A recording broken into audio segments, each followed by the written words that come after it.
राष्ट्रपति से संबंधित जितने भी मुख्य प्रावधान हैं वो आपके लिए लाए हैं। केवल एक अनुच्छेदों में इसको समायोजित किया गया है जो कि मुख्य रूप से पूछा जाता है एग्जाम में। इसलिए एक छोटा सा वीडियो हम आपको राष्ट्रपति संबंधित दे रहे हैं। जो ये चाहते होंगे कि राष्ट्रपति को एक कंप्लीट फॉर्म में एक वीडियो में पढ़ा जाए तो वो निश्चित रूप से समझे कि बहुत ऐसे प्रश्न बनते हैं जिससे वो भ्रमित होंगे। इसलिए हम इसको पार्ट बाय पार्ट कर रहे हैं और एक कंप्लीट आप जब देख लेंगे इससे तो कोई प्रश्न आपका बचने वाला नहीं है।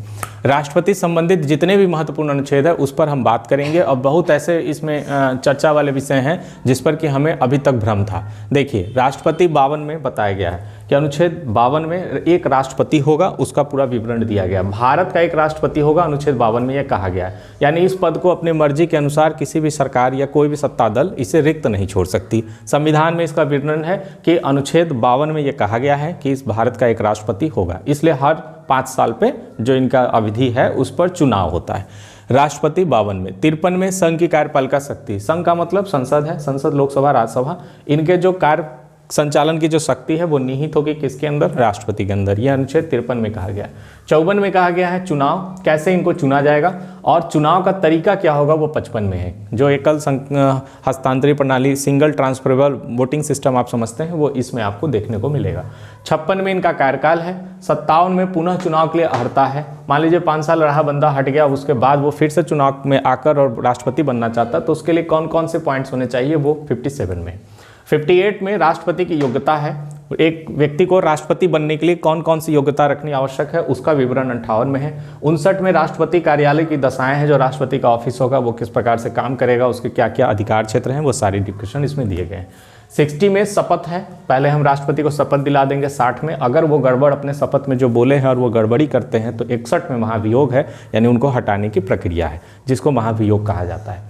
62 में अगर वो हट गए तो 62 में रिक्त पद होने पर चुनाव की प्रक्रिया क्या होगी, अगर खाली है तो चुनाव कैसे होगा, उसकी दशाएं हैं। 65 में जब तक चुनाव हो रहा है या खाली पद है तो उपराष्ट्रपति का राष्ट्रपति के रूप में कार्य करने का विवरण अनुच्छेद 65 में दिया गया है। कहीं से स्पेशल प्रोविजन संविधान में एक भारत का उपराष्ट्रपति होगा, जैसे राष्ट्रपति होगा लिखा हुआ है 52 में, वैसे 65 में कहीं नहीं लिखा है कि भारत का एक उपराष्ट्रपति होगा। इस बात को याद रखिएगा। लेकिन ये लिखा गया है कि उपराष्ट्रपति का राष्ट्रपति के रूप में कार्य करना। इसका यह मतलब निकलता है कि राष्ट्रपति के साथ साथ ही एक पद उपराष्ट्रपति का भी होना आवश्यक है, क्योंकि अनुच्छेद 65 में यह बताया गया है कि एक उपराष्ट्रपति का कार्य राष्ट्रपति के रूप में कार्य करना, यानी उपराष्ट्रपति पद भी सृजित करना आवश्यक है। इसलिए हम लोग उपराष्ट्रपति का भी चुनाव और पद देखते हैं। 71 में राष्ट्रपति के चुनाव से संबंधित मामले हैं। यदि कोई मामला राष्ट्रपति से चुनाव संबंधित है और वो विवादित हो जाता है, मामला फंस जाता है, तो सुप्रीम कोर्ट उसकी सुनवाई करती है। इसका इसमें विवरण दिया गया है। 72 में क्षमादान की शक्ति दी गई है। जो आप सुनते हैं कैपिटल पनिशमेंट से लेकर बाकी सभी प्रकार के जितने भी दंड मिले रहते हैं उन सबको ये क्षमादान कर सकते हैं। उसका विवरण क्षमादान का 72 में है। ये भी प्रश्न पूछा जा चुका है। 72 में क्षमादान की शक्ति है। 74 में जब आते हैं तो आपका मंत्रिपरिषद का राष्ट्रपति को परामर्श एवं सहयोग देने का जो कार्य है वो बताया गया है 74 में। अब यहीं पे आप देखेंगे इन दोनों में, 74 में और 75 में मंत्रिपरिषद का गठन 74 में है। तो मंत्रिपरिषद का राष्ट्रपति को परामर्श एवं सहयोग, बड़ी क्लियरली समझ लीजिए कॉन्स्टिट्यूशन में कैसे क्या चीज़ों का विवरण दिया गया है। मंत्रिपरिषद आप सुनते हैं गठन 64 में, तो देखो भैया 74 में मंत्रिपरिषद का राष्ट्रपति को परामर्श एवं सहयोग देने की बात कही गई है। राष्ट्रपति एक ऐसा पद है जिसमें साफ साफ लिखा गया है भारतीय संविधान में कि एक भारत का राष्ट्रपति होगा। बात को समझ लीजिए, एकदम स्पष्ट रूप से समझिए। लेकिन उससे संबंधित, राष्ट्रपति से संबंधित कौन कौन ऐसे पद हैं जो कहा गया है राष्ट्रपति के लिए होगा, तो वो भी गठन किया जाता है। लेकिन उस पद के लिए स्पेशल प्रोविजन कहीं नहीं रखा गया है जैसे राष्ट्रपति के लिए रखा गया है 52 में, कि 52 में बोला गया है भारत का एक राष्ट्रपति होगा। ऐसा नहीं लिखा गया है कि मंत्रिपरिषद होगा भारत का, लोकसभा में एक मंत्रिपरिषद होगा, प्रधानमंत्री होगा भारत का एक, ऐसा कहीं नहीं लिखा गया। लेकिन संबंधित प्रावधान में इनका विवरण है, इसलिए उनका भी गठन होता है। तो आप कभी ये ना समझे कि 74 में मंत्रिपरिषद का गठन, मंत्रिपरिषद का गठन जो है वो हम अपने विवेक से अपने अनुसार प्रधानमंत्री करते हैं, वो अलग चीज़ है। 74 में मंत्रिपरिषद का राष्ट्रपति को परामर्श और सहयोग देने की जो प्रक्रिया है उसका विवरण है। यानी जो कैबिनेट बनेगी, संसद में जो कैबिनेट प्रधानमंत्री होंगे, प्रधानमंत्री अपनी एक टीम बनाएंगे, उस टीम को मंत्रिपरिषद कहा जाएगा। हर प्रकार के कार्य करने के लिए उनके साथ वाली एक टीम होगी जिसे मंत्रिपरिषद कहा जाएगा। और वो मंत्रिपरिषद हमेशा क्या करेगी, राष्ट्रपति को ब्रीफ करेगी, राष्ट्रपति को सहयोग देगी और परामर्श देगी। 75 में मंत्रियों से संबंधित अन्य प्रावधान है। ये देखिए यहाँ पे कहीं आपको प्रधानमंत्री नहीं दिख रहा होगा। अब मंत्रिपरिषद में एक बात है कि मंत्रिपरिषद का प्रमुख कौन होगा? प्रधानमंत्री होगा, ये कहा गया। तो मंत्रिपरिषद का प्रमुख प्रधानमंत्री होगा। तो ये मंत्रियों संबंधित अन्य प्रावधान में जैसे नियुक्ति, कार्यकाल और वेतन है, इसमें प्रधानमंत्री की भी नियुक्ति है, इसलिए कहा जाता है कि 75 में प्रधानमंत्री है। ठीक है बात। 75 में प्रधानमंत्री न होकर मंत्रियों संबंधित अन्य प्रावधान है, जिसमें सबसे प्रमुख कौन होते हैं? वास्तविक प्रधानमंत्री। ये एक अलग प्रक्रिया आपको संविधान का दिखेगा। जो वास्तविक प्रधान होता है उसके लिए कहीं ऐसा नहीं कहा गया है कि भारत का एक प्रधानमंत्री होगा, जैसे भारत का एक राष्ट्रपति होगा ऐसे। लेकिन ये सब एक अजब का मतलब एक सिस्टम से बनाया गया तरीका है, जिसको आप देखेंगे तो याद कर सकते हैं इसको बहुत अच्छे तरीके से। पूछा जाता है प्रधानमंत्री संबंधित कौन सा अनुच्छेद है, तो आप 75 लिखेंगे। इसमें ये नहीं कि नहीं सर ने बताया था मंत्रियों संबंधित, उसमें प्रधानमंत्री कहीं नहीं लिखा था तो हम गलत बोल देंगे, ऐसा नहीं है। सबसे बड़ा प्रधानमंत्री ही होता है मंत्रिपरिषद में, इसलिए सबसे पहले उनकी नियुक्ति होगी, राष्ट्रपति करेंगे। ठीक है। और उनकी नियुक्ति के बाद सत्ता दल के जो होते हैं उनकी नियुक्ति होगी। हाँ, यहाँ पे एक बात है, 1980 के पहले, 1980 के पहले क्या होता था कि प्रधानमंत्री, जो पार्टी सत्ता दल में आती थी, जो बहुमत लेके आती थी संसद में, लोकसभा में, निम्न सदन जिसे आप कहते हैं, उसमें जिस पार्टी के सबसे ज़्यादा सांसद जीत जाते थे, उस सांसद में से एक नेता चुना जाता था और उसे राष्ट्रपति क्या करते थे? प्रधानमंत्री नियुक्त करते थे, वो प्रधानमंत्री होता था। तो पहले 1980 में ऐसा चलता था, 1980 के पहले तक, कि पहले आप बताइए कि आपका बहुमत है कि नहीं, सरकार आपके बनने लायक 273, 272 का आंकड़ा पार कर रही है या नहीं कर रही है।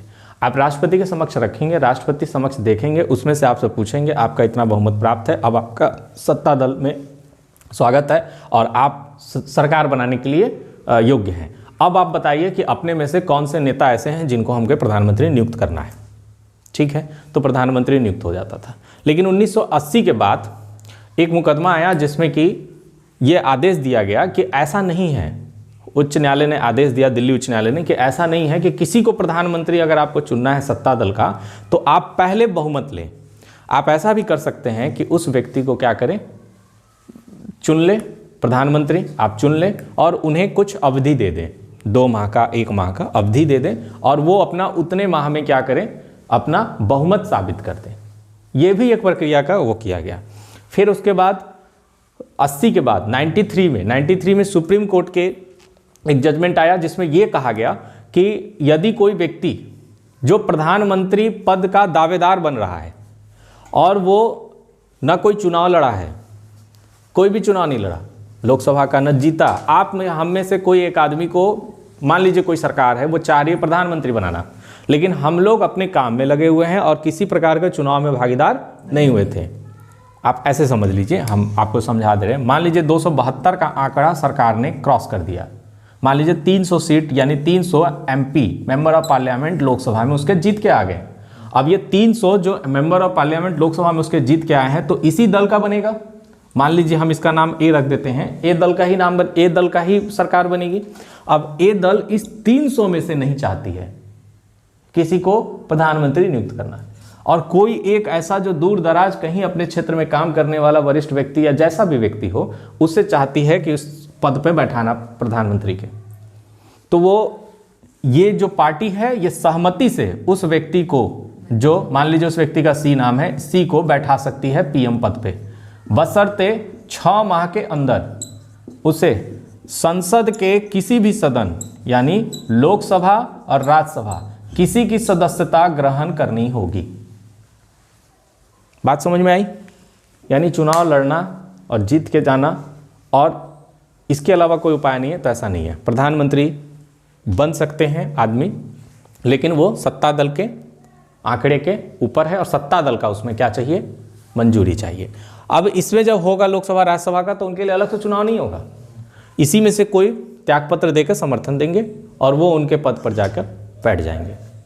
ये भी एक सिस्टम रखा गया है जिसे सुप्रीम कोर्ट ने बोला कि 6 माह के अंदर उन्हें दोनों सदनों में से, याद रखिएगा, प्रधानमंत्री निम्न सदन या उच्च सदन यानी लोकसभा या राज्यसभा किसी का भी सदस्य हो सकता है, पहली बात तो, ठीक, दोनों में से किसी का भी सदस्य, जरूरी नहीं है कि लोकसभा से जीता हुआ व्यक्ति हो। आप इस बात को याद रखिएगा। तो ये तो प्रधानमंत्री संबंधित होगी, बहुत बात हो गई इस पर। आइए 76 देखिए, भारत का महान्यायवादी, ये आपने सुना होगा। ये कौन है भारत के महान्यायवादी, कभी सुना है इसको? ये पद कैसा है, क्या करते हैं ये, कभी सुना है आपने? क्या करते हैं ये? भारत का महान्यायवादी क्या करता है, कुछ जानते हो? अटॉर्नी जनरल ऑफ इंडिया, इनका इंग्लिश होता है अटॉर्नी जनरल ऑफ इंडिया।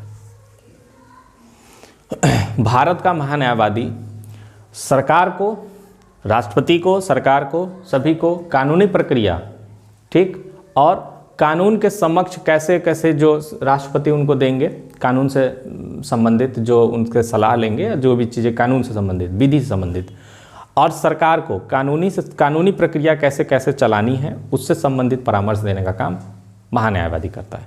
महान्यायवादी अनुच्छेद 76 में है। सबसे पहले, अभी तो वेणुगोपाल राव हैं आपके, ठीक है, वीके वेणुगोपाल राव वर्तमान में आपके महान्यायवादी हैं। ये आपसे पूछा जाता है, इस बात को याद रखिएगा। और सबसे पहले महान्यायवादी कौन थे? MC सेटलवार्ड उनका नाम था, 1950 में बने थे MC सेटलवार्ड। ये थे आपके सबसे पहले महान्यायवादी। और जो अभी हैं, जिनका कार्यकाल बढ़ाया गया है 1 साल के लिए, फिर उनका कार्यकाल बढ़ा दिया गया है सरकार के द्वारा, वेणुगोपाल राव हैं, जो अभी आपके 15वें महान्यायवादी हैं। ये पूछा जाता है प्रश्न, इसलिए याद रखिएगा, करंट अफेयर का भी ये क्वेश्चन है। 76 में है। 77 में है भारत सरकार द्वारा कार्यवाही संचालन, कैसे भारत सरकार कार्यवाही करती है, कैसे कार्य को संचालित करती है, उसका विवरण दिया गया है। 78 में है राष्ट्रपति को सूचना प्रदान करने से संबंधित प्रधानमंत्री के दायित्व। प्रधानमंत्री, यहाँ पे आपको वर्ड दिख रहा होगा, प्रधानमंत्री का ये दायित्व है कि राष्ट्रपति को सभी प्रकार के कार्यालय और संचालन से जो भी संबंधित चल रहे हैं विषय, उसको क्या करें, सूचना देते रहें। 85 में संसद सत्र का सत्रावसान और भंग करना है। राष्ट्रपति की अपनी शक्ति है, संसद का जो सत्र चल रहा होगा, सत्रावसान कब होना है, भंग कब करना है, राष्ट्रपति जो करते हैं वो 85 अनुच्छेद के अंतर्गत करते हैं। अच्छा, महान्यायवादी संबंधित 2 अनुच्छेद है, एक है 76 76 है, और एक है 88, ठीक है, 2 अनुच्छेद याद रखिएगा, 88 है। तो 85 में संसद का सत्रावसान तथा भंग करना है। 111 में संसद द्वारा पारित विधेयकों पर सहमति, संसद जो विधेयक पारित करती है उस पर कैसे राष्ट्रपति क्या क्या कर सकते हैं, उसका पूरा विवरण अनुच्छेद 111 में है। जो आप सुनते होंगे 14 दिन के लिए रोक लेंगे, सहमति देंगे, पूर्व सहमति के लिए वापस कर देंगे, सारा विवरण है। अगली वीडियो में आपको फाइनल जब मैं दूंगा, सारी समझाऊंगा, तो उसमें सब कुछ आपको बता दूंगा। 111 में संसद द्वारा पारित विधेयकों पर सहमति है। 112 में संघीय बजट है, जो केंद्र सरकार का बजट आता है। 2 प्रकार के बजट आते हैं, एक रेल बजट अलग आता है और एक आम बजट अलग आता है। आम बजट का विवरण 112 में है, जिसे संघीय बजट कहा जा रहा है। 123 में राष्ट्रपति द्वारा अध्यादेश जारी करने की शक्ति है। बार बार यह प्रश्न पूछा जा चुका है कि राष्ट्रपति को अध्यादेश जारी करने का शक्ति किस अनुच्छेद में है, तो 123 में है। अध्यादेश का केवल इतना मतलब है, ऐसी परिस्थिति जिसमें संसद कोई कार्य न कर रही हो, संसद का सत्रावसान भंग हो चुका हो, संसद क्रिया में न हो, काम में न हो, उस समय राष्ट्रपति को लगता है कि समाज के हित में एक प्रकार का कानून बनाना आवश्यक है, तो उस कानून को जो वो जारी करेगा उसे अध्यादेश कहता है। हाँ, कह सकते हैं आपातकाल के समय।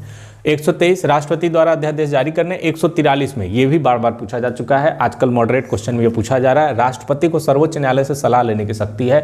सर्वोच्च न्यायालय से वो सलाह ले सकता है, कौन से, 143 के अनुच्छेद के अंतर्गत। ये सारे प्रावधान भारतीय संविधान के राष्ट्रपति से संबंधित हैं, जिन्हें आप एक तरह से मेमोराइज कर लीजिए। ये एक अलग है, टू द पॉइंट, जब आपसे क्वेश्चन फैक्ट टू फैक्ट पूछा जाएगा तो ये अनुच्छेद पूछा जाएगा। बाकी जो फर्स्ट क्लास आपने प्रेसिडेंट का किया है और अभी आप 3rd क्लास जो करेंगे, इसके बाद वाला जो करेंगे वो कॉन्सेप्शनल होगा, वो समझने वाली चीज़ें होंगी, कूट वाले प्रश्नों का होगा विवरण, लेकिन इसमें फैक्ट टू फैक्ट है, इसलिए हम इसको आपको कंप्लीट बता दिए, इसे आप कंप्लीट कर लें।